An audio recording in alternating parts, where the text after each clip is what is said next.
matatagpuan dito sa Pasig City. So ayan na nga natin.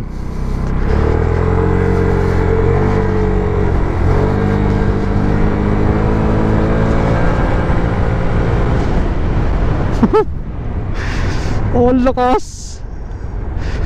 Half throttle pa lang yun. Grabe. Amazing. Balik tayo. Para ba tayong at ito pa nga, patuloy pa rin ng aking wala rin ka delay oh.